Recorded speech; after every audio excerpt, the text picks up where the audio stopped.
Assalamualaikum warahmatullahi wabarakatuh. Waalaikumsalam warahmatullahi wabarakatuh. Al-Fatihah.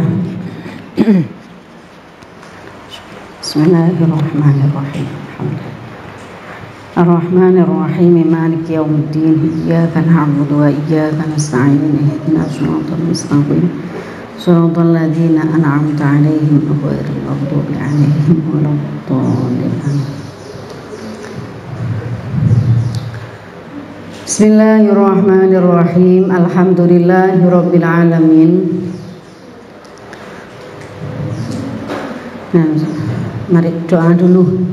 Subhanakallahumma rabbana la ilma lana illa ma 'allamtana innaka antal alimul hakim. Wa tub 'alaina innaka antat tawwabur rahim. Wa taqabbal minna innaka antas samiul alim. Wa 'allimna min ladunka ilman nafi'ah ya dzal jalali wal ikram. Allahumma iftah lana hikmataka wansur 'alaina rahmataka ya dzal jalali wal ikram. Rabbi shrah li sadri wa yassir li amri wahlul 'uqdatam min lisani yafqahu qawli bi rahmatika ya arhamar rahimin. Alhamdulillahirabbil alamin wassalatu wassalamu ala sayyidil mursalin wa ala alihi wa sahbihi ajma'in. Qala al-mu'allifu rahimahullahu ta'ala wa nafa'na bihi wa bi ulumihi wa amaddana bi asrarihi wa a'ada alaina bi barakatihi fid dharain amin ya rabbal alamin.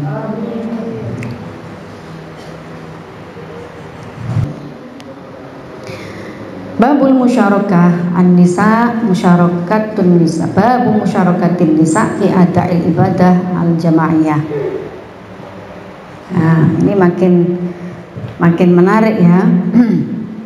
Karena masih ada kelompok-kelompok itu yang kelompok-kelompok dalam Islam atau orang-orang yang tidak memahami Islam dengan baik itu, yang melarang perempuan berjamaah ke masjid-masjid, sholat sunnah di masjid-masjid itu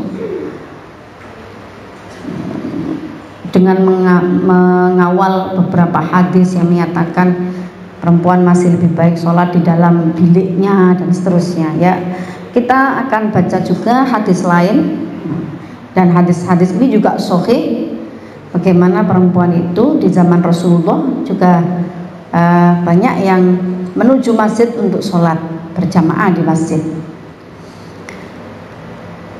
Ani bin Umar radhiyallahu anhuma, sampai ada ya di kita itu, di daerah di lingkungan kita atau di Indonesia itu satu daerah yang bikin masjid, dan masjid itu tidak boleh dimasuki perempuan. Wono ini ada itu fenomena itu. Jadi seolah-olah kalau seperti itu kan seolah-olah yang patut beribadah secara berjamaah atau secara bersama-sama, atau yang yang ingin mendapatkan keutamaan jamaah itu yang berhak hanya laki-laki, kan menjadi seperti itu. Saya itu pernah tahu sendiri ya, satu daerah, saya tidak perlu menyebut, itu ada masjid, jadi akhirnya ada musola yang khusus untuk perempuan. Tidak boleh masjid itu dimasuki orang perempuan. Gak boleh.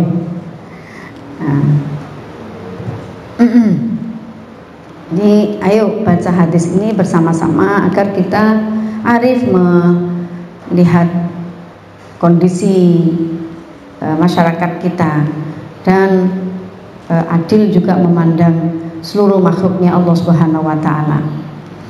An Ibnu Umar radhiyallahu anhuma qala kanat imra'atun li Umar tashhadu salatas subhi wal isya'i fil jamaah. Ono sapa imra'atun wong wadon li Umar, kedue Umar iku tasyhadu nyekseni sapa imra'ah salatas subhi yang salat subuh wal isya'i lan isya' fil jamaati ing dalam berjamaah fil masjid ing dalam masjid.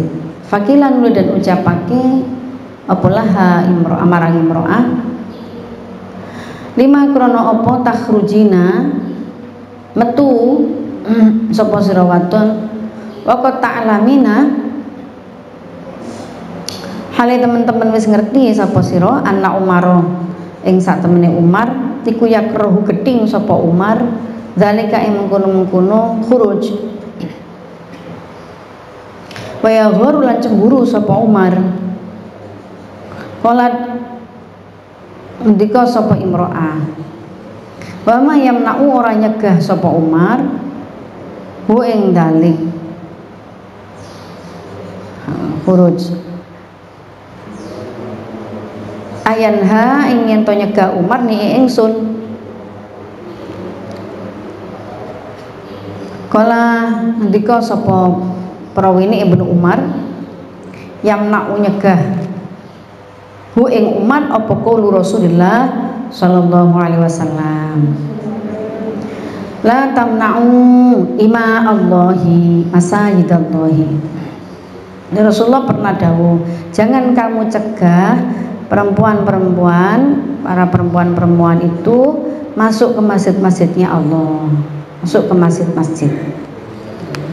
Sorry ya, sorry la tamna'u ima Allahi masajidallah. La tamna'u ojo larang sira kabeh ima Allah ing pira-pira wadone Allah, tegese wadon ciptaane Allah, masajidallah ing pira-pira masjide Allah. Rawang riwayatake hadis sapa Al-Bukhari, Imam Bukhari. Jadi ada hadis lain yang menyatakan ini jangan larang para perempuan itu masuk masjid. Tapi yang namanya mau masuk masjid itu mau apa? Mau apa? Mau sholat. Sekarang itu masjid itu bagus-bagus. Jadi mau ke masjid itu mau selfie. Mau selfie jadi beruai dhisik sing berlebihan. Kan berarti bukan tujuan untuk apa? Ibadah. Tujuan utama masjid itu kan buat ibadah, ya sholat, kemudian ngaji di masjid itu. Di zaman Rasul juga masjid itu untuk tempat strategi peperangan, mengatur strategi peperangan, menjadi juga satu institusi lembaga pendidikan. Masjid-masjid itu.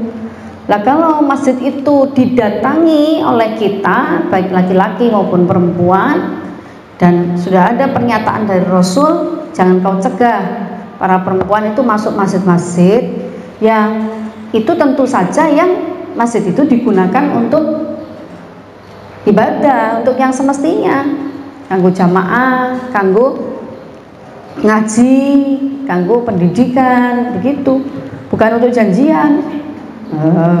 Soalnya masjidnya bagus-bagus, akhirnya gawe janjian, ketemuan nang masjid, itu sudah penyelewengan agama.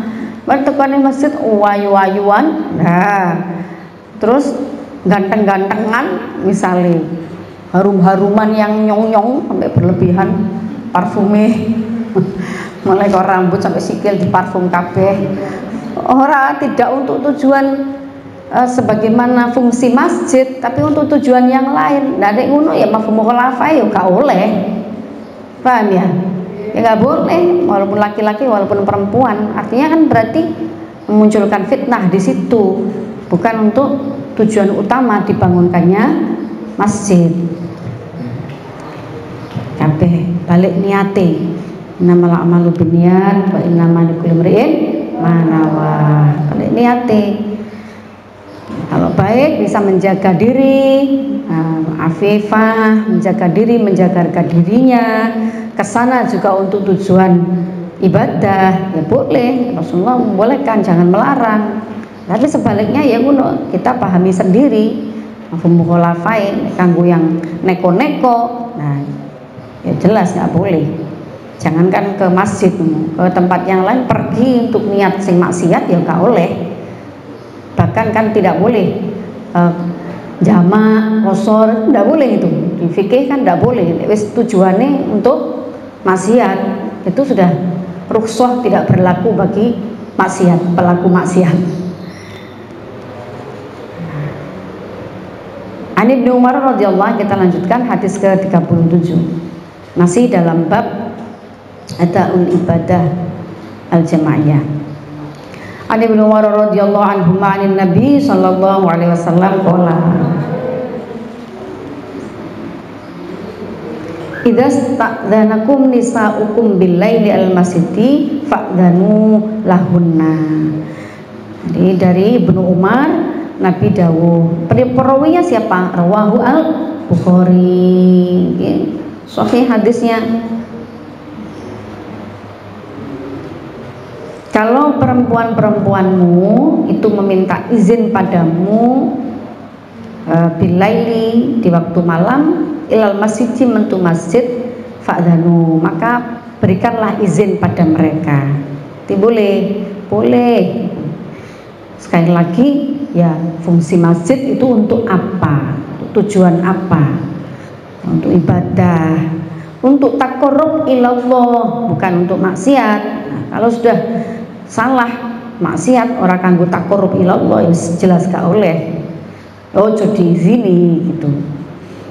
Kala dawuh sapa Nabi sallallahu alaihi wasallam, idza sta'dzanakum tatkala njalu idin kum ing sira kabeh sapa nisa'ukum pira-pira wadon sira kabeh bilaili ing dalem waktu wengi ilal masjid marang masjid fa'dzanu mongko ngizinono sira kabeh lahun marang nisa, beri izin mereka walaupun malam ke masjid tarawih misalkan gitu. Kemudian setelah tarawih ikut ngaji darusan di Indonesia ini alhamdulillah ya karena perjuangan para ulama-ulama kita, Sunni, Nahdlatul Ulama, dan juga dari kawan-kawan Muhammadiyah itu ruang gerak perempuan itu tidak sangat dibatasi, tidak oleh metu 15 yoga. Bahkan mereka juga datang ke masjid itu hanya untuk ngantar makanan untuk orang-orang yang ngaji di masjid gitu. Orang melok darusan mau ngeterno panganan toh. Terus ambek ngeterno anake, ngantar anaknya ke masjid untuk darusan. Tapi ibunya nggak darusan atau bapaknya nggak darusan, lanjut lihat sinetron. Misalnya gitu. Itu juga banyak terjadi. Ngantar makanan toh ya boleh-boleh saja. Indonesia itu termasuk sudah lingkungan kita itu sudah kondusif, jadi boleh, lingkungan sosial itu tidak mempermasalahkan hal itu. Nah, lain lagi masing-masing rumah tangga itu kalau punya kemufakatan sendiri ya monggo gitu. Tapi jangan kemudian memakai jargon agama atau memakai hadis-hadis gitu untuk menekan pasangannya untuk tidak beribadah, untuk keluar untuk tujuan ibadah, itu yang nggak boleh. Nah kalau punya kemufakatan sendiri, walah dek, walah mas, dek jobo, nang musola, tiba akeh ngobrole, timbang terse, misalnya.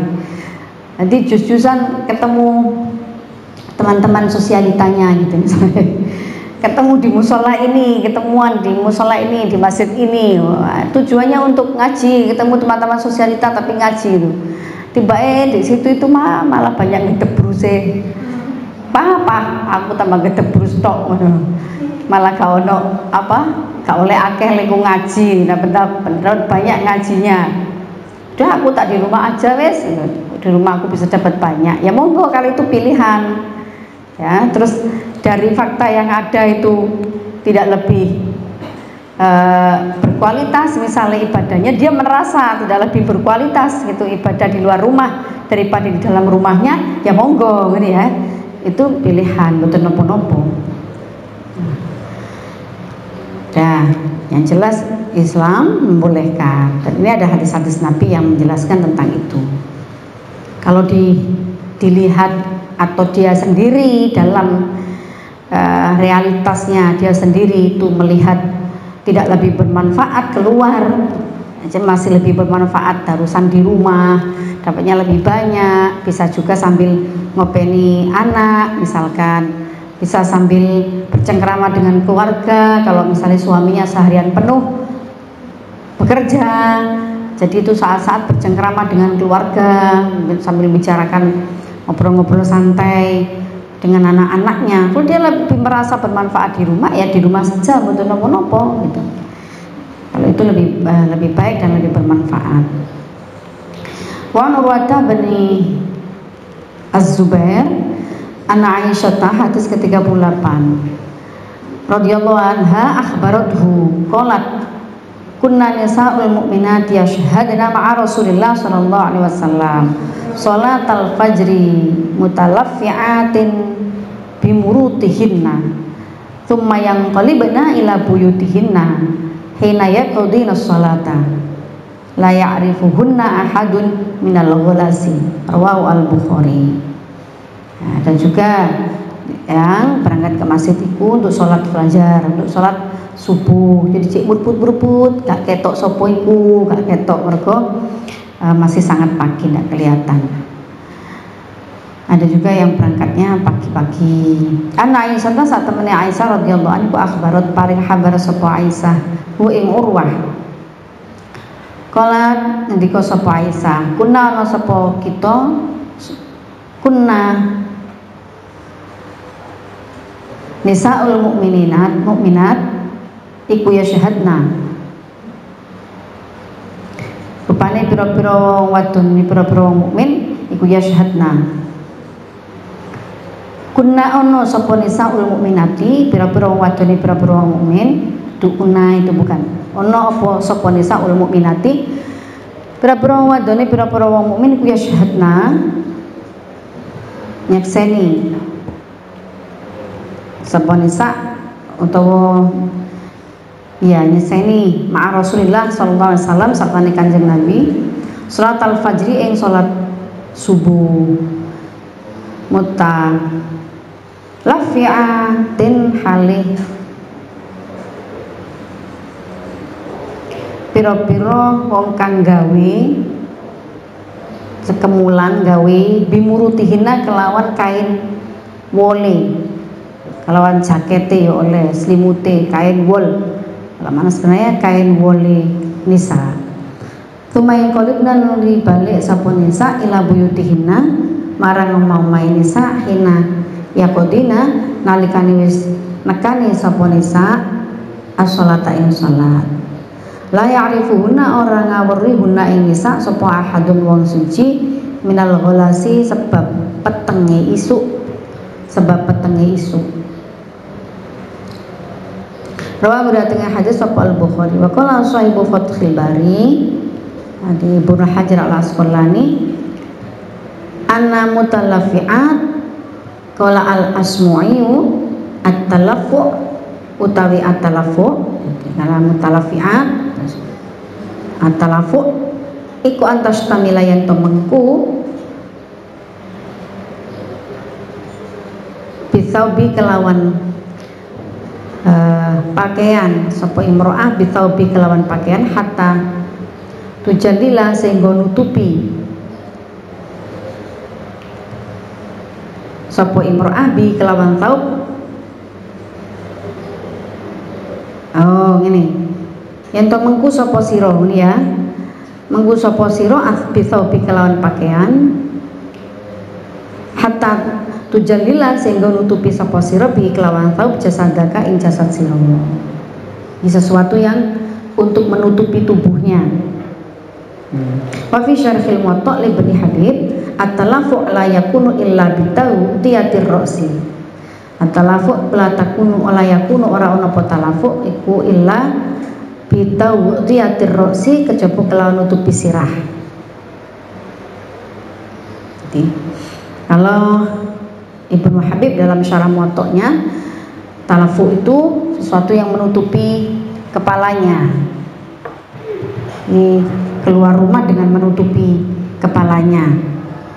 Kalau dawuhnya Ibnu Hajar al-Asqalani dalam Fathul Bari talafu itu sesuatu atau baju yang menutupi tubuhnya. Di keluar rumah itu nutupi aurate.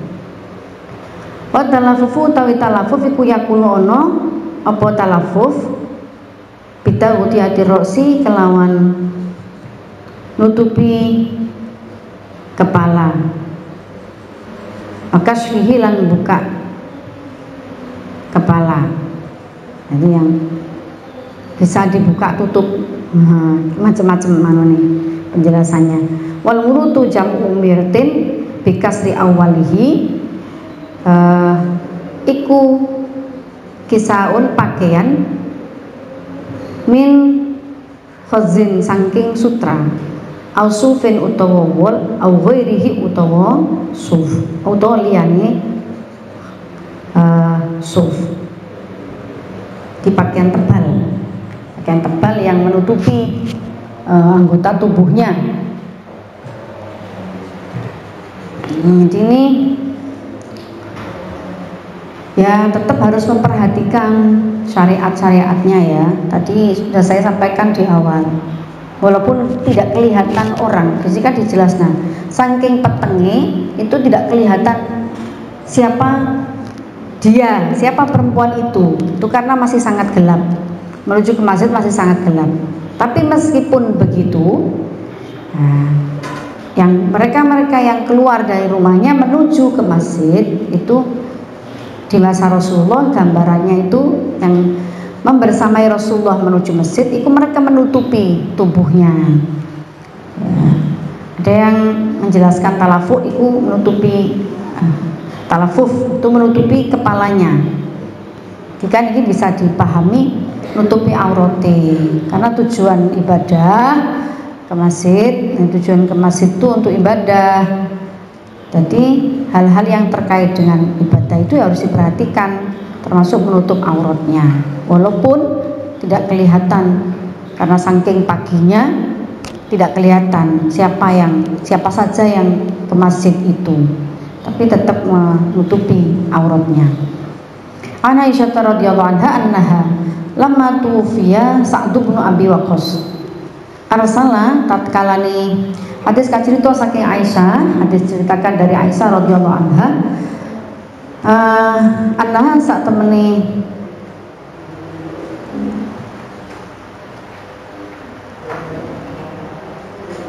Sayyidah Aisyah iku lama tufiya tatkalani wafat sapa Sa'd bin Abi Waqqas, arsala ngutus sapa Sa'd bin Waqqas, arsala ngutus sapa azwajun Nabi, pira-pira garwane Nabi sallallahu alaihi wasallam, ayyamurru ayyanto gowo sapa sahabat bijanazatihi kelawan jenazah Sa'ad bin Abi Waqqas fil masjidi marang masjid. Ayu sholina mongko nyolati sapa azwaj alaihi ngatasi Sa'ad. Fa'alu mongko nglakoni sapa sahabat. Fauqifa mongko den kandhekake sapa bihi Sa'ad bin Waqqas ala hujrihinna ing atase kamare azwaj. Yusallina halih salat sapa azwaj alaihi ngatase Sa'ad bin Waqqas. Rawang riwayat hadis sapa Muslimun Imam Muslim. Ini hadis yang menceritakan tentang perempuan di zaman Nabi Shallallahu Alaihi Wasallam itu juga ikut mensolati jenazah, ikut melakukan sholat jenazah. Saiki sing sholat jenazah biasanya wong lanang-lanang, sing wedok nyekel jagung. Biasanya kan ada butir-butir jagung, baca qul huwallahu ahad. Ya, walaupun di beberapa lingkungan itu masih banyak juga perempuan-perempuan yang mensolati jenazah.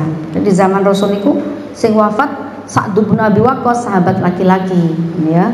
Tapi sahabat-sahabat perempuan itu juga banyak yang ikut mensolati jenazah di biliknya. Jadi karena bareng bercampur dengan banyak orang gitu ya, maka tidak langsung di tempat yang sama, tapi juga jenazah itu berhenti di depan biliknya perempuan-perempuan itu, lalu mereka ikut mensolati. Artinya apa ya? Wong wedok iku ke zamane Kanjeng Nabi, iku ya ngopeni kehidupan sosial. Jadi ikut terlibat di dalam masalah-masalah sosial. Dia ikut ngopeni, melok ngopeni, ikut merawat masyarakatnya. Jadi bagaimana mereka juga bergaul dengan masyarakat, tapi sama-sama punya aturan yang jelas gitu ya. Sama memiliki aturan etika bergaul dengan masyarakat itu juga dijalani dengan baik. Intinya tidak menjadi makhluk yang eksklusif gitu, ngurusi urusannya sendiri, betul. Tapi juga ngeramut masyarakat. Cermin dari hadis ini juga, bila perempuan itu punya kemampuan memiliki ilmu yang baik, memiliki ekonomi yang baik, ya, memiliki kekuatan ekonomi yang baik, memiliki ilmu yang baik, ya baik pula dia ikut terlibat di dalam urusan masyarakat. Di Indonesia itu banyak ormas perempuan yang bisa diikuti selama itu baik, program-programnya baik. Jadi kalau itu kemudian menjadi jalan anfa'uhum linnas. Tapi kalau itu malah menjadi jalan yang tidak lebih bermanfaat, ya tidak usah diikuti ya. Karena yang bisa tahu itu, mengukur itu kita. Yang kewajiban kita sudah selesai apa belum? Hak-hak anak, hak-hak suami sudah kita tunaikan. Kemudian di sisa waktu kita, misalkan kita ingin mendidik masyarakat, mbak santri, mas santri, ya mbak lah misalnya, yang lebih apa ya, yang mewakili perempuan, sudah pada lama-lama mondoknya, ilmunya sudah, ilmu agamanya sudah baik, sudah bagus gitu. Kemudian melihat situasi masyarakatnya yang butuh didampingi ibadahnya, itu boleh merawat masyarakat, boleh musyawarahkan itu dengan pasangannya sehingga tidak terjadi salah paham. Misalkan kita ya, kalau kita itu sebagai perempuan punya ilmu tentang ibadah, tentang apa ya, ilmu-ilmu fikih yang baik misalkan, atau ilmu-ilmu perdagangan, ilmu-ilmu ekonomi yang baik, misalnya yang punya jurusan ekonomi, terus melihat kondisi di sekitar kita, situasinya tidak baik gitu, banyak kecurangan yang dilakukan oleh orang-orang di sekitar tentang perdagangan, dan kita tahu itu tidak baik, ya boleh kita melibatkan diri secara sosial atau bermuasyarah dengan mereka. Kemudian dengan ilmu kita, dengan ilmu yang kita ketahui dari para kiai-kiai kita, dari tulisan-tulisan para ulama, kita mendidik masyarakat kita untuk benar dalam ibadah mahdohnya maupun di dalam ibadah ekonominya misalkan. Gimana nopo-nopo, karena itu juga dilakukan oleh para sahabat-sahabat perempuan di masa Rasulullah SAW. Mereka aktif juga terlibat di kegiatan-kegiatan sosial di wilayah-wilayah publik itu, untuk ikut bersama-sama mengisi kehidupan mereka untuk hal yang lebih baik lagi. Tidak apa-apa, boleh. Itu sudah dilakukan sejak zaman perempuan di masa Rasulullah SAW. Keterlibatan perempuan di ruang-ruang publik, selama itu memberi manfaat kepada orang lain, itu berarti anfa'uhum linnas. Sudah, ini yang bab musyarakatun nisa fi ada'il ibadah al-jamaiyah. Saya kira cukup segini, kita lanjutkan besok. Wallahu a'lam bishawab. Mudah-mudahan bermanfaat.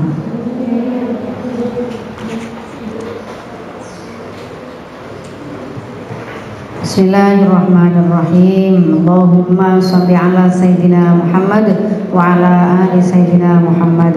Allahumma inni astaudiuka ma 'allamtanihi faruddu ilayya 'inda hajati ilayhi wa la tunsini ya rabbal alamin. Allahumma inni astaudiuka ma 'allamtanihi faruddu ilayya 'inda hajati ilayhi wa la tunsini ya rabbal alamin. Allahumma inni astaudiuka ma 'allamtani faruddu ilayya 'inda hajati ilayhi wa la tunsini ya rabbal alamin. Assalamualaikum warahmatullahi wabarakatuh.